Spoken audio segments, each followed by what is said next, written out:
ભૂખી ખાડીના પાણી ફરી વળ્યા છે, જેમાં આમોદ અને વાગરા રોડ પર પાણી ફરી વળ્યા હોવાની ઘટના, જેમાં બુવા ગામ પાસે પાણીમાં ટેન્કર ફસાઈ ગયું છે।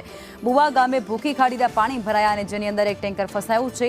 વાગરાથી વાયા બુવા આમોદનો સંપર્ક પણ તૂટી ગયો છે। ભારે વરસાદને કારણે એક જે ટેમ્પો છે તે ફસાયા હોવાની ઘટના સામે આવી છે।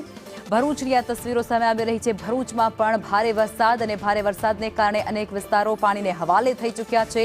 અનેક જે ગરનાળાઓ છે ત્યાં પાણી ભરાઈ ચૂક્યા છે। કોઝવે પણ પાણીમાં ક્યાંક ગરકાવ થયા હોય તે પ્રકારની સ્થિતિ, અને તે વચ્ચે આ જે ટેન્કર છે તે પાણીના પ્રવાહમાં ફસાયેલું જોવા મળી રહ્યું છે, જેને બહાર કાઢવા માટે જહેમત કરતા લોકો પણ નજરે પડી રહ્યા છે। આ કોઝવે છે તેના પર પાણી ફરી વળતાની સાથે જ આ ઘટના સર્જાય છે। આ ઉપરાંત અનેક ગામડાઓ ભરૂચની અંદર સંપર્ક વિહોણા બન્યા છે। વરસાદી પાણી ભરાતાની સાથે જ અનેક વિસ્તારો પાણીમાં ગરકાવ થઈ ચૂક્યા છે। સંવાદદાતા રફીક જોડાઈ ચૂક્યા છે, વધુ વિગતો રફીક આપશે। રફીક, અત્યારે ભરૂચમાં કઈ પ્રકારની સ્થિતિ અને કઈ પ્રકારની હાલાકી લોકોને?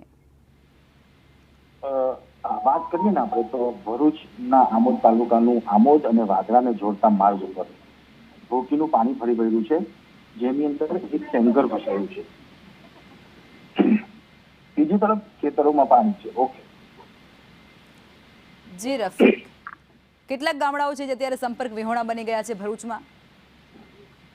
તો ભરૂચ અને આમોદ અને વાગરા તાલુકાનો સંપર્ક તૂટ્યો છે, તો એ બાજુથી અંદાજિત 20-25 ગામ જે આમોદ તરફ આવી રહ્યા છે, એ ગામોને ક્યાંક ને ક્યાંક ફરીને આવવાની ફરજ પડી છે।